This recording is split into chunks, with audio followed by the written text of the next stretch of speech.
चाहे वो प्राइवेट गाड़ी वाले हैं, चाहे पत्रकार है, चाहे वो सुनील डिम्पल है, चाहे वो आम लोग है, चाहे वो लतीफ रजा है, चाहे वो जिसके पास कार हिट एंड रन हो जाए तो जाओगे 10 साल के लिए। आज तक स्लो टोल प्लाजा बंद हुआ? आपने ये भी आश्वासन दिया था कि रियासत का दर्जा वापस दे देंगे, दिया? आपने ये भी वादा किया था 2 करोड़ नौकरियां और 15-15 लाख रुपया लतीफ के बैंक अकाउंट में डालेंगे, आया? आपने ये भी वादा किया था कि 30 रुपए लीटर। अगला सवाल है, हिट एंड रन कानून को लेकर के आप ड्राइवर तबके के रियासत का दर्जा चाहते हैं, रियासत का दर्जा कब दिलवाएंगे जम्मू कश्मीर के जनता को? देखिए, आज हमारी रिव्यू पिटीशंस, हमारे कानून के जानकार ये रिव्यू पिटीशंस दायर करने की उम्मीद है, दायर कर देंगे। अस्सलाम वालेकुम, गुड मॉर्निंग नाजरीन, आप देख रहे हैं आसमान न्यूज़ और मैं हूं लतीफ़ रज़ा। मेरे साथ शख्सियत जो मौजूद हैं सुनील डिम्पल जी, जिनको मिशन स्टेटहुड का बानी माना जाता है और जम्मू कश्मीर 370 की लड़ाई को सुप्रीम कोर्ट के अंदर लेने में इनका भी अहम किरदार था और इनका बड़ा दावा था कि जम्मू कश्मीर को दफ़ा 370-35 से वापस मिलेगा, लेकिन जब वो फैसला आया तो उसके बाद तमाम अरमान जो हैं वो मिट्टी में मिल गए। इसके बाद भी एक दावा फिर से देखा गया सुनील डिम्पल जी की जानिब से कि मैं ये स्टेटहुड का जो केस है एक बार फिर रिट पिटीशन लगाकर सुप्रीम कोर्ट में इस फैसले को चैलेंज करूंगा। नाजरीन कराम, अहम बातचीत करेंगे, क्या कुछ कहना है। कल भी एक बड़ा दावा किया सुनील डिम्पल जी ने, बताना चाहेंगे। आपने कल कहा 100 साल और लगे, महफूज ना रहा। सुनील डिम्पल जी, आज 100 साल आप लोगों की आंखों में मिट्टी फिर से झोंक रहे हैं, क्या वजह है? देखिए, मैंने आज भी लतीफ़ में अपने बयान के ऊपर कायम हूँ कि अगर 370-35 की वापसी की जंग मुझे 100 सालों तक भी लड़नी पड़े तो हम लड़ेंगे। नंबर 1, क्योंकि ये 370-35 से हमारे महाराजा हरि सिंह जी की दी हुई हमारी जगीर थी। वो तो है, लेकिन कानूनी तौर पे तो नहीं ना लड़ सकते आप। सुप्रीम कोर्ट जो है लास्ट अदालत है, इससे ऊपर कोई अदालत नहीं है, तो आप कौन सी है? कहाँ हो गया? देखिए, इसी सुप्रीम कोर्ट ने हमें 2 बार 370-35 से लतीफ दिया था और ये कह करके उसने तोड़ने से इनकार कर दिया कि ये 370-35 को हटाया नहीं जा सकता जब तक कि जम्मू कश्मीर की असेंबली या जम्मू कश्मीर की 1 करोड़ 30 लाख आवाम इसको रिकमेंड ना करे। और फिर साथ में पार्लियामेंट ऑफ इंडिया ने और भारत के प्रेसिडेंट ऑफ इंडिया ने हमें 2 बार इसी पार्लियामेंट में, जहां 5 अगस्त 2000 को गैर आईनी अनकॉन्स्टिट्यूशनल तरीके से रियासत तोड़ दी गई, स्टेट सब्जेक्ट छीन लिया गया और हमारा बंटवारा करवा दिया गया, मामूली सी यूनियन टेरिटरी बना दिया गया जबरन। अरे 370 तो आज भी कॉन्स्टिट्यूशन में है, यहां डी ऑपरेशनलाइज हुआ है। नंबर 2, कैसे यकीन करें? अरे पहले वाली सुप्रीम कोर्ट ने 2 बार पिटीशंस को खारिज कर दिया कि इसको हटाया नहीं जा सकता। क्या वो फैसला गलत था या ये फैसला गलत है? नंबर 2, क्योंकि मैंने ये 100 साल तक इसलिए कहा कि ये हमारी पहचान, आइडेंटिटी, कल्चर, डेमोग्राफी, इतिहास की हिफाजत करती है, हमारी ज़मीनें, हमारी नौकरियों का हिफाजत करता है।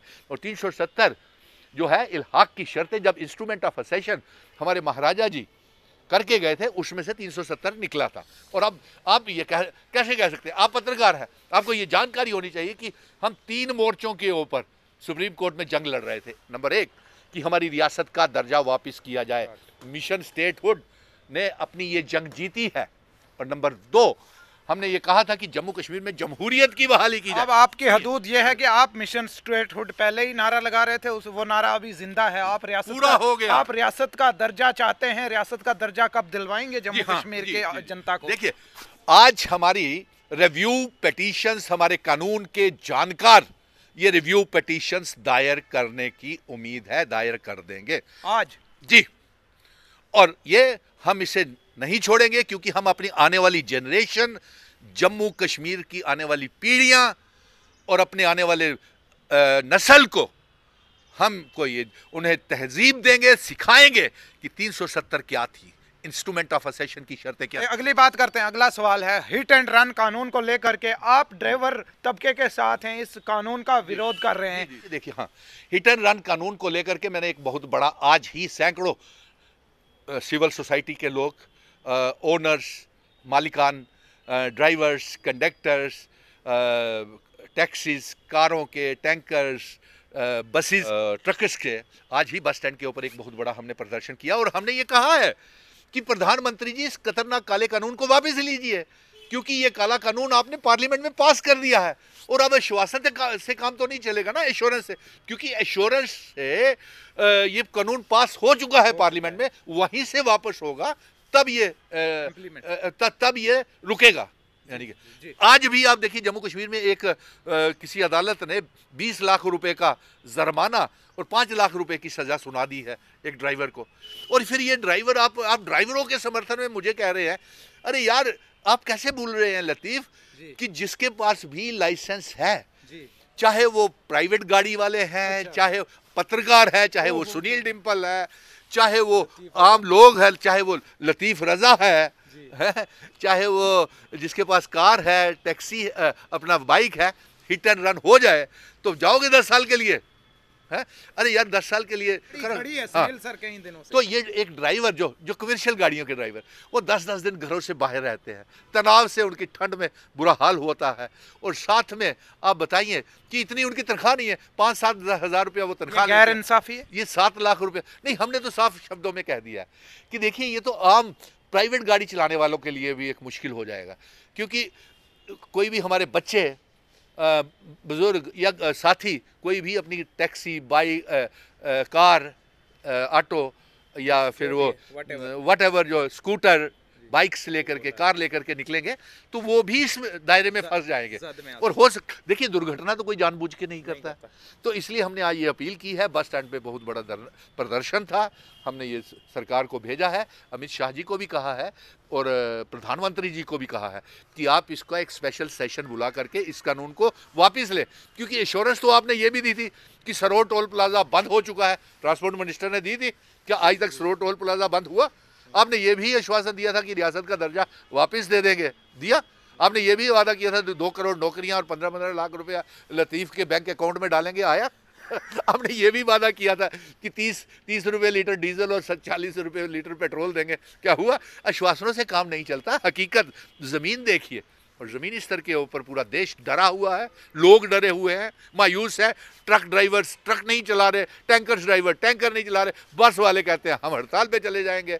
तो आज टैंकर्स एसोसिएशन वाले ट्रक ड्राइवर कंडक्टरों के साथ भी हम संपर्क में हैं, एक दूसरे के साथ है, लेकिन इस एजिटेशन को फेल करने के लिए भी बहुत से इनकी ABC टीमें हैं, उनसे जागरूक रहिए। हाँ, लेकिन आपको मुबारक होगी कि जब हम रियासत लाएंगे, उस रियासत में और जब चुनाव करवाएंगे, उस असेंबली में ये ऑर्डिनेंस पास करेंगे कि एक तो हमारी ज़मीनें, हमारी नौकरियों की हिफाजत के लिए कानून बनाएंगे, और दूसरा जिन शर्तों के ऊपर हमारे महाराजा हरी सिंह जी, हमारे बुजुर्ग हिंदू, मुस्लिम, सिख, ईसाई, गुज्जर, बकरवाल, चिनाब वैली, पीर पंजाल पहाड़ी, जम्मू कश्मीर, लद्दाख, POK, गिलगित बल्टिस्तान के लोग हैं, जिन शर्तों के ऊपर इल्हाक हुआ है, सेशन हुआ है, वो शर्तों वाली रियासत हमको उस शक्ल में वापस की जाए। अपनी पहचान को बचाएंगे, क्योंकि असेशन 26 अक्टूबर को हम मनाते हैं, तो अगर असेशन हुआ है तो असेशन की शर्तें भी लागू होनी चाहिए, ये इनको करनी चाहिए प्रधानमंत्री जी को लागू, और अपना स्टैंड भी क्लियर करना चाहिए तमाम पॉलिटिकल पार्टीज को, चाहे वो कांग्रेस है, भारतीय जनता पार्टी है, नेशनल कॉन्फ्रेंस है, PDP है, अपनी पार्टी है, नेशनल कॉन्फ्रेंस है, सभी को इंस्ट्रूमेंट ऑफ असेशन, इल्हाक की शर्तों के ऊपर अपना स्टैंड क्लियर करना चाहिए। जी शुक्रिया। हमारे साथ बात कर रहे थे सुनील डिम्पल जी। नाज़रीन इकराम, फिलहाल इस इंटरव्यू में इतना ही। अपनी राय जो है वो कमेंट्स में ज़रूर दीजिएगा। अपने मेज़बान लतीफ़ रज़ा को दीजिएगा इजाज़त। आदाब व सलाम।